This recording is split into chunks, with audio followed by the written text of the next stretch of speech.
Corona virus کے باعث 7 ماہ بعد سعودی حکومت نے زائرین کے لیے مسجد الحرام کے دروازے کھول دیے۔ مسجد الحرام میں عمرے کا سلسلہ آج سے دوبارہ شروع۔ کورونا SOPs کے ساتھ ہزاروں زائرین کی مسجد الحرام میں انٹری۔ 1 نومبر سے شروع ہونے والے تیسرے مرحلے میں غیر ملکی زائرین بھی عمرہ ادا کر سکیں گے۔ لبیک لا شریک لک لبیک ان الحمد والنعمت۔ کورونا کا شکار امریکی صدر ڈونلڈ ٹرمپ کا اسپتال سے ویڈیو پیغام، کہا پہلے سے بہتر محسوس کر رہا ہوں، جلد لوگوں کے درمیان ہوں گا اور الیکشن مہم مکمل کروں گا۔ بولے جب اسپتال آیا تھا تو بہتر محسوس نہیں کر رہا تھا، بہترین علاج پر تمام ڈاکٹرز اور نرسز کا شکریہ ادا کرتا ہوں۔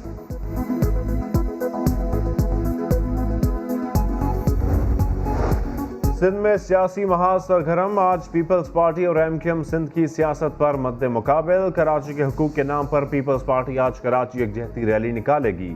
شہر کے مختلف مقامات پر استقبالیہ کیمپس لگ گئے، جیالے پرجوش۔ MQM بھی حیدرآباد میں سیاسی طاقت دکھائے گی۔ سٹی گیٹ ہیرا آباد سے کوہ نور چوک تک حیدرآباد مارچ کیا جائے گا۔ یہ وہ لوگ ہیں، ان کی اولادیں ہیں جنہوں نے پاکستان بنایا۔ جب وہ پاکستان بنا سکتے ہیں تو سندھ میں صوبہ بنانا تو مسئلہ ہی کوئی نہیں۔ سابق میئر کراچی وسیم اختر نے ایک بار پھر سندھ میں نئے صوبے کی بات کر دی، کہا پاکستان بنانے والے سندھ میں نیا صوبہ بھی بنا سکتے ہیں۔ جیالے رہنما نثار کھوڑو نے کہا سندھ کے ٹکڑے کرنے کا راگ الاپنے والوں کے ٹکڑے کر دیں گے، سندھ کو توڑنا ملک توڑنے کے مترادف ہوگا۔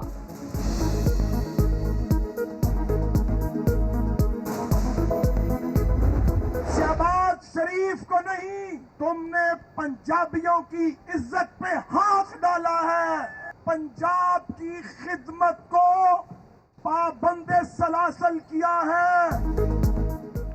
پیپلز پارٹی اور MQM کے طرز پر کیا پنجاب میں نون لیگ بھی پنجاب کارڈ کھیل گئی؟ لیگی رہنما سعد رفیق نے شہباز شریف کی گرفتاری کو پنجابیوں کی عزت سے جوڑ دیا۔ بولے شہباز شریف کو جیل بھیج کر پنجابیوں کی عزت پر ہاتھ ڈالا گیا۔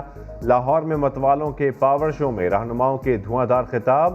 رانا ثناء اللہ اور ایاز صادق بولے عوام سڑکوں پر آنے کی تیاری کر لیں، حکومت کے جانے کا وقت آ چکا۔ حکومت مخالف تحریک کی قیادت کون کرے گا؟ PDM کے بڑوں نے تحریک کی سربراہی مولانا فضل الرحمان کے سپرد کر دی۔ نون لیگ کی تجویز پر دیگر جماعتوں کی حمایت، آزادی مارچ کی طرح کہیں پھر اکیلا نہ رہ جاؤں، فضل الرحمان نے تحریری معاہدہ کرنے کا مطالبہ کر دیا۔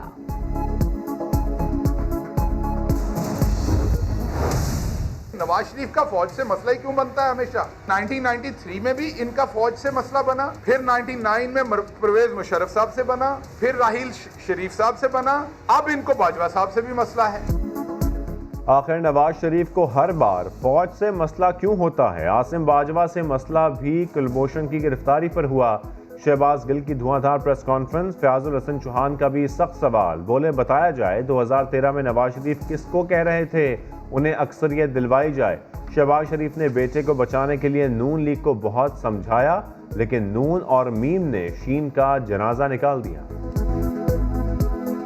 2 سال سے اپنے آپ کو اور اپنے بیٹے کو بچانے کے لیے جو یاری مکاری چلاکی کرنے کی کوشش کر رہے تھے، انہوں نے بڑا سمجھایا ان کو، نون لیگ کو اور میم لیگ کو، نہ کرو، کسی اور طریقے سے معاملات چلاؤ۔ مودی چل کر پاکستان آیا تھا، وہ نواز شریف کے گھر نہیں آیا تھا، وہ وزیر اعظم پاکستان، منتخب وزیر اعظم پاکستان نواز شریف کے گھر چل کر آیا تھا۔ بند کریں غدار غدار کی تکرار، مودی نواز شریف کے نہیں منتخب وزیر اعظم کے گھر آئے تھے۔ مریم اورنگزیب کے جوابی وار، کہا ہمیں غدار کہنے والوں نے آوازیں بند نہ کی تو نام لے کر بتائیں گے غدار کون ہے۔ شہباز شریف کو نواز شریف کا ساتھ دینے پر جیل میں ڈالا گیا۔ مریم صاحبہ، میں ہمیشہ احترام سے ان کا نام لیتا ہوں، انہوں نے پچھلی پریس کانفرنس میں 4 حملے مجھ پر کیے ہیں، میں ان کو فائنل وارننگ دینا چاہتا ہوں۔ میں ایسی خبریں اس ملک سے نکال سکتا ہوں کہ زمین و آسمان کے کلابے مل جائیں گے، سیاسی زلزلہ آ جائے گا۔ مریم صاحبہ، still I respect because you are lady۔ Maryam بی بی عورت ہیں اس لیے احترام کرتا ہوں، ذاتی حملے بند نہ ہوئے تو میں بھی سیاسی زلزلہ لا سکتا ہوں، زمین آسمان ایک کر سکتا ہوں۔ شیخ رشید نے مریم نواز کو آخری وارننگ دے دی، بولے نواز شریف اور مریم نواز 1 سال سے بارگین کی کوشش کر رہے تھے، بتائیں مودی سے تنہائی میں کیا باتیں کی؟ نواز شریف کی تقریر نشر کرنے کی اجازت کو غلط فیصلہ قرار دے دیا۔ ایز اے پرائم منسٹر انہوں نے اجازت دی اور انہوں نے غلط کیا۔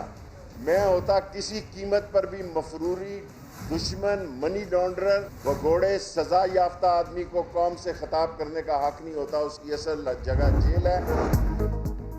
صاف پانی ملتا نہیں، بجلی غائب رہتی ہے، سیوریج کا نظام جان دے چکا، انفراسٹرکچر تہس نہس ہو چکا، یہی ہے پاکستان کے سب سے بڑے شہر کراچی کی داستان۔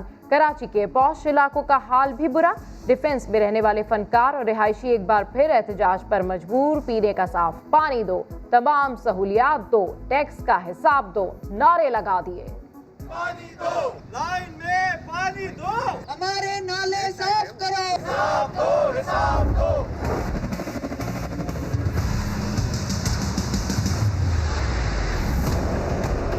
کچھ بھی نہیں ملا ہمیں، سارا پانی بھرا پڑا، کوئی امداد وغیرہ کہیے؟ نہ کوئی امداد کہی، نہ کوئی امداد کہی۔ نہ دانا پانی، نہ مچھردانی، نہ ہی دواؤں کی فراہمی اور جگہ جگہ سیلابی پانی، ساتھ سانپوں اور بچھوؤں کا خوف، یہ ہے اندرون سندھ کی کہانی۔ میرپور خاص سے عمر کوٹ تک سیلاب متاثرین کا برا حال، بڑے بڑے دورے اور بڑے بڑے دعوے، مگر مظلوموں کو کچھ نہ ملا۔ شکوہ کرنے والوں نے کہہ دیا دو ٹوک، اب بلاول آئے یا کوئی اور، کسی کو نہیں ملے گا ووٹ۔ متاثرین کو راشن کون دے گا؟ بلاول نے کیا کہا؟ متاثرہ شخص نے سما کو سب بتا دیا۔ کر گیا، پتہ نہیں کون سی کر گیا، ہمارے کو بلاول صاحب یہ بولا تھا کہ ہمارے حصے میں راشن تو ہم نہیں دے سکتے، وہ عمران خان کا کام ہے، ہمارے کو نہیں راشن کی نہیں ہے، لیکن شناختی کارڈوں میں جو ہماری مدد ہوگی تمہاری کریں گے، بلاول صاحب نے بولا تھا۔ گندا ہے پر دھندا ہے، مگر قانون کا شکنجہ بھی ہے۔ اسلام آباد میں اینٹی نارکوٹکس فورس کا ایکشن، منشیات فروشوں کا بڑا نیٹ ورک پکڑا گیا، خاتون سمیت 5 ملزمان گرفتار، 30 کروڑ کی ہیروئن برآمد۔ کراچی میں کھرولا گینگ کے بعد رکشہ گینگ ڈکیتیوں کا انکشاف ہوا ہے۔ پریڈی پولیس نے رکشہ گینگ کے 2 ملزمان کو گرفتار کر کے اسلحہ برآمد کر لیا۔ ملزمان سستے کرائے کے بہانے مسافروں کو ویرانے میں لے جا کے لوٹتے تھے۔